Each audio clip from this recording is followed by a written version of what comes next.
Rocky and Blue, the geese who learned the value of optimism. If you're feeling discouraged, listen to this story. In a tranquil meadow nestled at the base of snow-capped mountains, life unfolded serenely for Rocky and Blue, two young geese. They were brothers, bound not just by their feathers, but also by a shared past of migration and adventure. However, their personalities couldn't have been more different. Rocky was brimming with an almost unshakable optimism. His bright, sharp eyes seemed to see possibilities, even where others saw only problems. The world to him was an exciting puzzle waiting to be solved. "Every challenge is just a new flight to take," he often quipped with a mischievous wag of his tail. Blue, on the other hand, was cautious and skeptical. Where Rocky saw open skies, Blue saw looming clouds. To him, every shadow held potential danger, and every change seemed to threaten disaster. While Rocky loved to explore beyond their familiar meadow, Blue preferred the safety of its familiar trees and the soft, lapping shores of its tranquil lake. The meadow they called home was a haven during most of the year, its gentle streams and ample food offering security and peace. But it was also isolated, surrounded by towering cliffs and thick forests that made escape seem daunting. For years, the geese had thrived there, their community close-knit and lively, but change loomed on the horizon like a distant storm. Winter had begun to descend on the meadow, and with it came subtle yet unsettling signs of trouble.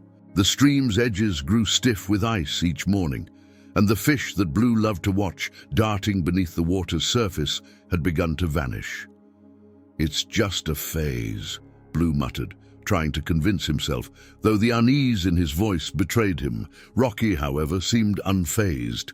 "We'll figure it out, Blue. We always do," he said, nudging his brother with a confident smile. His words carried a confidence that Blue found both irritating and strangely comforting. Their community, too, buzzed with speculation and concern. "The lake is freezing earlier than usual," an older goose remarked, her feathers ruffling in the crisp air. "What if we're trapped here when the deep winter sets in?" Though Blue tried to dismiss these concerns, they clung to him like frost on the grass. Rocky, meanwhile, had already begun surveying their surroundings, his mind racing with possibilities. "If the meadow won't support us, we'll find somewhere that will," he declared. But for now, they stayed. The meadow was their home, and leaving it was a step neither brother felt ready to take. Yet, as the days grew colder and the frost thicker, the question lingered. What would they do when the meadow could no longer sustain them? In the silent mornings, as the first rays of the sun danced on the ice, the brothers often found themselves perched side by side, their breaths forming soft clouds in the air. Rocky spoke of future flights to warmer lands, of new horizons waiting to be discovered.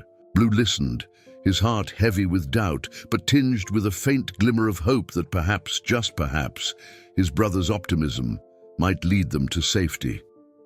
Unbeknownst to them, their greatest challenge lay just beyond the horizon, and it would test not only their bond, but the very nature of their perspectives on life. The morning frost thickened with each passing day, creeping further along the once vibrant meadow. The lake that had been a source of life for the geese was now crusted with ice, its once teeming waters eerily still. The air carried a sharp bite that hinted at a winter more severe than any the brothers had faced before. The community of geese was abuzz with worry. Every honk carried a note of tension, and whispers of uncertainty fluttered like dry leaves in the wind. "The stream is slowing," one goose observed grimly. "Soon it will freeze completely. What will we do then?" Others nodded solemnly, their breaths forming small clouds as they huddled together for warmth. Rocky, ever the optimist, tried to rally their spirits. "We've always found a way through," he said with his characteristic confidence. "This is just another season. We'll adapt." But his words did little to ease the growing unease among the flock. Blue, for his part, found himself increasingly at odds with Rocky's sunny outlook. "Adapt?" he muttered one evening as the brothers sat by the lake's frozen edge. "You make it sound so easy, Rocky. What if this time there's no way out? What if we can't make it?" Rocky's gaze softened as he looked at his brother. "Blue, fear doesn't solve anything. It only keeps us from seeing the opportunities that might be right in front of us. But what if there aren't any opportunities?" Blue shot back, his voice rising with frustration. "What if all we find is more cold, more hunger, and more failure?" Rocky sighed, but didn't respond immediately. Instead, he turned his eyes to the horizon, where the sun was setting in a blaze of orange and purple. "I don't know what's out there, Blue, but I know we won't find it by staying here, waiting for the ice to trap us." Blue fell silent, his brother's words stirring something within him. A flicker of curiosity and dread intermingled. The days grew harsher, food became scarce, and the once plump geese of the flock grew leaner. The frozen ground was unforgiving, and the cold seeped into every corner of the meadow. Even the eldest geese, who had weathered countless winters, began to murmur about the need to leave. But the idea of abandoning the meadow stirred fear as much as it did hope. "Where would we even go?" one goose asked, shivering. "Beyond these mountains, there's nothing but wilderness." "We'll find a place," Rocky said, stepping forward. "We've flown farther than the mountains before. There's always somewhere warmer, somewhere safe." Blue's heart sank at his brother's certainty. He couldn't shake the image of stormy skies, predators lurking, and barren lands offering no refuge. The world outside their meadow seemed impossibly vast and perilous. Despite his doubts, the decision was no longer optional. The ice claimed more of the lake each day, and their food stores were dwindling rapidly. On the morning the flock decided to depart, Blue felt his chest tighten with anxiety. As they stretched their wings, preparing to leave the only home they had ever known, he looked to Rocky. "You really think this is going to work?" Blue asked, his voice trembling. Rocky gave him a reassuring nudge. "I don't know, Blue, but standing still isn't an option. We have to try." With that, the flock took flight, their wings slicing through the icy air. The meadow that had been their sanctuary disappeared beneath them, replaced by an expanse of white snow and shadowed mountains. Rocky soared ahead, his eyes scanning the horizon, while Blue lagged slightly behind, his heart heavy with trepidation. The journey had begun, but the challenges that awaited them were far beyond what either of them could have imagined. The flock soared into the cold expanse, their wings beating against the crisp winter air. The world below was a stark canvas of white, with snow blanketing the ground and jagged mountain peaks looming like silent sentinels. The geese flew in tight formation, their calls breaking the stillness as they encouraged one another to keep going. For a while, it seemed that Rocky's optimism was not misplaced. They found small ponds that had not yet frozen completely, allowing them brief moments to rest and drink. The sun occasionally broke through the clouds, casting a golden light over their path, and the mountains appeared less intimidating with each mile they covered. But as the day wore on, the sky began to change. Dark, heavy clouds gathered on the horizon, creeping toward the flock like an advancing army. The winds picked up, cold and biting, cutting through their feathers and sapping their strength. Rocky, leading the group, shouted over the gusts, "Stay close, we'll get through this together." Blue, flying near the back, struggled to keep up. His wings ached and his mind raced with fear. Every gust of wind felt like a claw dragging him back. "This is madness," he thought, his breaths coming in sharp, panicked bursts. "Why did we leave the meadow? We were safer there." The storm hit them with brutal force. Snow swirled around them in blinding waves, turning the world into a chaotic whirl of white. Visibility dropped, and the flock's formation broke as geese veered off course to avoid crashing into one another. Rocky's voice rang out, steady and determined. "Follow me! Don't lose sight of my wings!" But it was too late for Blue. A powerful gust, separated him from the others, tossing him downward. He spiraled out of control, his cries swallowed by the howling wind. Desperately, he flapped his wings, trying to regain balance, but the storm was relentless. He landed hard in a snowbank, his body trembling from the impact and the freezing cold. For a moment, he lay there stunned and disoriented. When he lifted his head, the sky above was a swirling mass of grey, and the voices of the flock were nowhere to be heard. Panic surged through him as he realized he was alone. The vast, snow-covered wilderness stretched endlessly around him, offering no sign of shelter or safety. "Rocky!" he shouted, his voice breaking. "Where are you?" But only the wind answered, its icy breath stinging his face. Blue forced himself to his feet, his legs sinking into the deep snow with each step. His mind was a storm of its own, memories of the meadow mixed with thoughts of his brother and fears of what lay ahead. "I can't do this," he muttered to himself, his voice trembling. "I should have stayed behind. I never should have come." Hours passed, though they felt like an eternity. The storm began to subside, leaving behind an eerie stillness. Exhausted and shivering, Blue spotted a fallen tree near the edge of a frozen stream. It offered little protection, but it was better than nothing. He huddled beneath its branches, trying to block out the cold and the overwhelming sense of despair. As night fell, the sky cleared, revealing a sea of stars. Blue stared at them, their distant light doing little to ease the darkness in his heart. He thought of Rocky, his unwavering confidence, his belief that they would find something better. What if he was wrong? Blue whispered, his voice barely audible. What if there's nothing out here but snow and emptiness? He closed his eyes, trying to summon sleep, but the cold and his swirling thoughts refused to let him rest. The world felt impossibly vast and uncaring, and for the first time, Blue wondered if he had reached the end of his journey. The night pressed on, colder and darker than Blue had ever known. The stars, though brilliant, offered no warmth, and the wind whispered ghostly reminders of his solitude. His feathers ruffled with each icy gust as he tucked his beak beneath his wing, desperately trying to conserve what little heat he had. Yet, the cold wasn't the worst of it. What chilled him most was the loneliness that wrapped itself around him like a second frost. "Why did I ever leave the meadow?" Blue murmured aloud, his voice barely audible above the rustle of the frozen branches. His mind replayed the moments before the flock had taken off, Rocky's confident words echoing in his memory. "We'll find somewhere better." Better.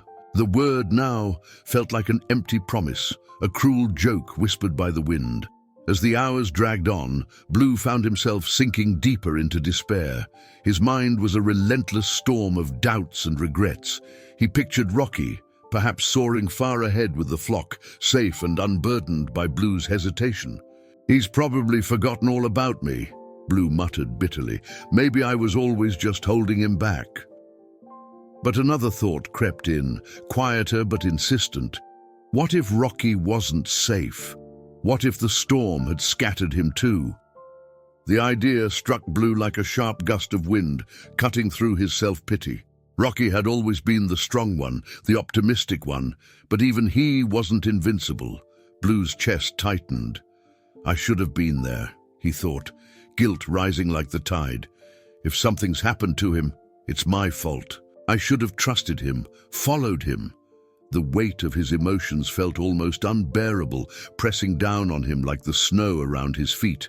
Yet, amidst the chaos of his thoughts, a flicker of memory emerged. It was something Rocky had said countless times before: "When the wind is against you, lean into it. You'll never get anywhere by turning away." Blue let out a shaky breath, his tears freezing as they touched his feathers. The words felt distant, almost unreal in the face of his current reality. "Easy for you to say, Rocky," he whispered. "You've never been afraid of the wind." Still, the memory lingered, refusing to be pushed aside. He thought of Rocky's unwavering determination, his ability to see possibilities even in the bleakest of situations. Blue had always dismissed it as naivety, but now, in the silence of the frozen night, he wondered if it was something more.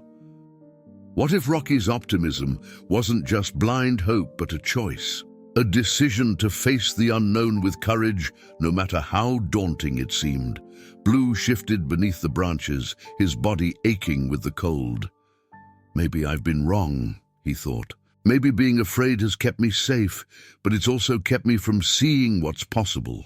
The stars above seemed to twinkle more brightly, as if urging him to rise, to move forward. Blue hesitated, his body protesting with every muscle stiff from the cold. But something deeper stirred within him, a small, fragile resolve that he couldn't ignore. "I can't stay here," he murmured, his voice firmer now. "Rocky wouldn't give up, and neither will I." Blue stretched his wings slowly, painfully, shaking off the frost that clung to them. The night still loomed vast and uncaring, but something had shifted within him. He wasn't sure if he believed they'd find somewhere better, but he knew he couldn't let despair win. As he stepped out from beneath the tree, the wind nipped at his face, sharp and biting. But Blue tilted his head against it, his brother's words echoing once more in his mind. "Lean into it." And so, with trembling legs and a heart still heavy with doubt, Blue began to walk. Blue trudged through the snow, each step a battle against exhaustion and cold. The vast expanse of white seemed endless, and though the storm had passed, its remnants lingered in the icy winds and deep drifts that slowed his progress. His legs burned and his wings ached, but something within him, small but insistent, pushed him forward. Hours blurred together as Blue fought against the wilderness. His thoughts oscillated between memories of the meadow, Rocky's voice urging him onward, and the overwhelming fear that his journey might lead to nothing. Just as his strength began to falter, he noticed a flicker of movement on the horizon. At first, he thought it might be a trick of the light, his tired mind conjuring illusions. But as he drew closer, the shapes became clearer. Other geese, a small group huddled around a patch of exposed ground where they pecked at something hidden beneath the snow. Relief washed over Blue like a wave. For the first time in what felt like days, he wasn't alone. Gathering the last of his strength, he stumbled toward them, his voice cracking as he called out, "Hello! Please wait!" The geese looked up, their eyes wary but not unkind. One of them, a large goose with feathers dusted in grey, stepped forward.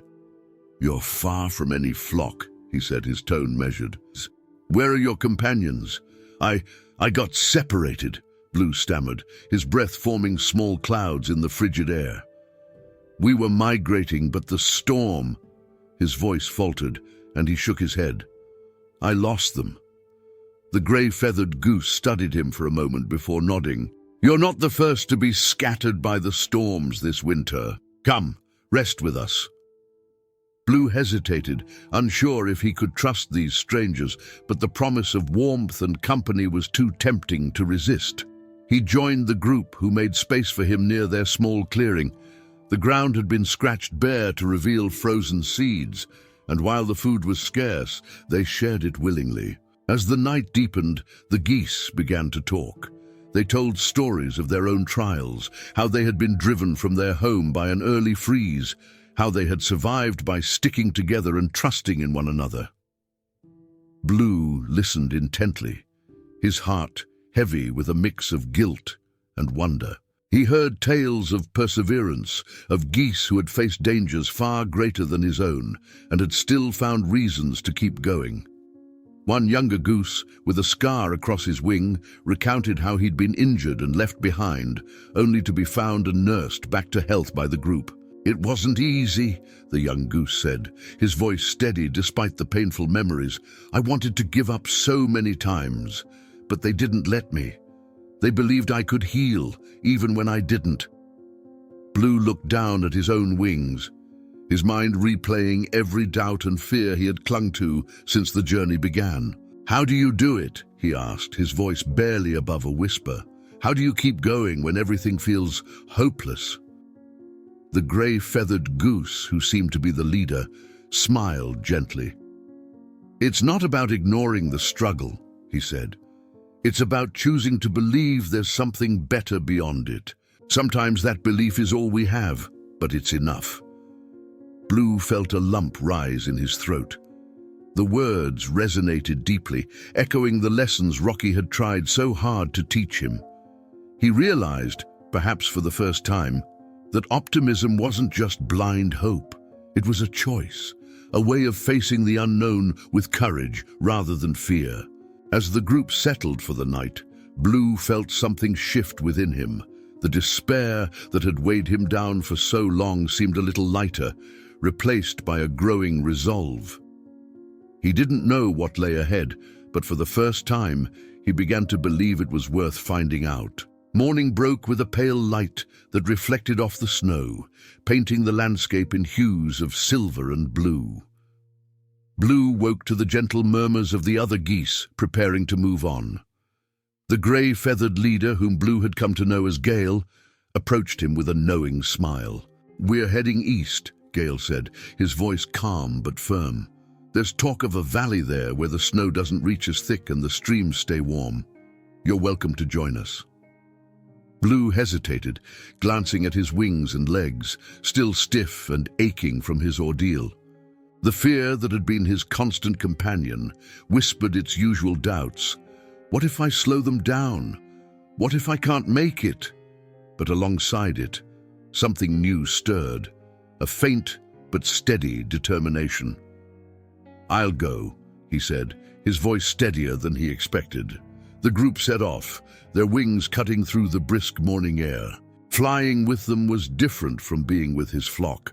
There was no urgency to prove strength or speed. They flew as one, adjusting their pace for the weakest among them, their formations shifting fluidly to protect one another from the wind. For the first time in his life, Blue felt what it meant to trust and be trusted.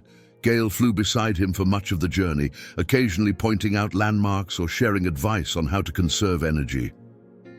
"You've got more strength than you think," Gale said at one point, his tone light but encouraging.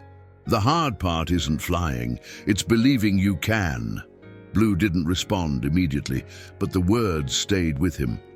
As they crossed a frozen river, he found himself looking out over the vast, glittering expanse with something he hadn't felt in weeks: hope. The group faced challenges along the way, bitter winds, dwindling food, and the ever-present threat of predators. But each time they faltered, they rallied together. When a younger goose injured her wing in a rough landing, the group circled back without hesitation, forming a protective ring around her until she could fly again. Watching this, Blue began to understand what Rocky had always tried to show him, that optimism wasn't just about looking for the good, but creating it, fostering it through connection and perseverance. As the days passed, Blue grew stronger. He found himself taking the lead in the formation at times, guiding the group through tricky patches of wind or finding sheltered places to rest. Gale often nodded in approval, but it was the quiet trust of the group that meant the most to Blue. One evening, as they stopped by a cluster of evergreen trees for the night, Gale approached him. "You're not the same goose who joined us a few nights ago," he said, his eyes twinkling. "What's changed?" Blue paused, considering the question. "I think I stopped being so afraid of falling," he said finally, "and started thinking about how to keep flying." Gale chuckled softly. "That's the secret, isn't it? The wind will always be there. It's how you use it that matters." That night, Blue dreamed of Rocky. He saw his brother flying strong and steady, his wings gleaming in the sunlight. When Blue woke, the faint glimmer of dawn on the horizon filled him with renewed purpose. The group pressed on, and after several more days, the air began to change. It grew warmer, and the snow on the ground gave way to patches of green. Streams flowed freely, their waters shimmering in the sunlight. Finally, they reached the valley Gale had spoken of. It was more beautiful than Blue could have imagined, rolling hills, clear ponds, and tall grasses that swayed in the gentle breeze. The geese landed, their honks of relief and joy filling the air. Blue stood at the edge of a pond, gazing at his reflection in the water. The goose, staring back at him, was no longer weighed down by doubt or fear. He had found not just a new home, but a new understanding of himself. Still, one thought lingered. Rocky. "I'll find him," Blue whispered to the wind, "and when I do, I'll tell him everything." The valley became a sanctuary for the geese. Days passed, each one bringing new discoveries. A stream teeming with fish, a grove heavy with berries, and the joy of flying under a sky that felt kinder. Blue thrived in this place, his wings growing stronger and his heart lighter. But even amidst the peace, one thought remained constant. Rocky. Blue often sat by the pond, gazing at the horizon. "He's out there," he would tell himself. "He's as strong as the wind, and he won't stop until he finds his way." The other geese encouraged him to stay hopeful, reminding him of how far he had come. One crisp morning, as Blue stretched his wings and prepared for the day's flight, a distant sound reached his ears, a familiar honk carried by the breeze. His heart leapt, and he turned toward the noise, squinting against the sunlight. There, emerging from the horizon, was a lone figure in the sky. The goose's wings beat with determination, its silhouette growing clearer with each passing second. Blue's breath caught as recognition dawned. "Rocky!" he called, his voice echoing across the valley. The approaching goose dipped in acknowledgement before gliding down to land near the pond. Blue rushed to meet him, his wings trembling with excitement. Rocky stood before him, his feathers ruffled and his eyes tired but shining with relief. "Blue," Rocky said, his voice full of emotion, "I thought I'd lost you." "I thought I'd lost you too," Blue replied, his voice breaking. "But here you are." They embraced, their necks intertwining in a gesture of brotherly affection. For a moment, neither spoke, content to simply be together again. When they finally pulled apart, Rocky surveyed the valley with an approving nod. "You've found quite the place," he said, a smile tugging at his beak. "Better than the meadow, wouldn't you say?" Blue chuckled, his heart swelling with pride. His heart. "It's everything we hoped for, and more." The two brothers sat by the pond as Blue recounted his journey. He spoke of the storm, the moments of despair, and the geese who had shown him the power of connection and belief. He told Rocky how their lessons had given him strength and how the valley had offered him hope. Rocky listened intently, his eyes glistening with pride. "I always knew you had it in you, Blue," he said softly. "You just needed to see it for yourself." Blue nodded, his chest swelling with gratitude. "I wouldn't have made it without you," he admitted. "Even when I doubted you, your words stayed with me. They kept me moving." Rocky smiled and placed a wing on his brother's shoulder. "And now you've found a way to share that strength with others. That's what matters." The brothers spent the rest of the day exploring the valley together. Rocky marveled at its beauty, and Blue felt a renewed sense of purpose in showing him everything he had discovered. As the sun dipped below the hills, casting the valley in a golden glow, the geese gathered near the pond. Gale and the others welcomed Rocky warmly, their honks filling the air with celebration. That night, under a blanket of stars, Blue reflected on his journey. He had started as a goose, weighed down by fear and doubt, unsure of his place in the world. But through the trials he had faced and the lessons he had learned, he had found not only a new home, but a new way of seeing himself and the world around him. The valley became a haven for both brothers, a place where they could thrive and share their story with others. Together, they helped other lost geese find their way, teaching them that optimism wasn't about ignoring challenges, but about believing in the strength to overcome them. And so, the tale of Rocky and Blue spread far and wide, a testament to the power of hope, resilience, and the unbreakable bond between brothers. Moral: Optimism is not the absence of challenges, but the belief in the strength to face them. When we lean into the wind, we find not only the courage to keep going, but the wisdom to help others do the same.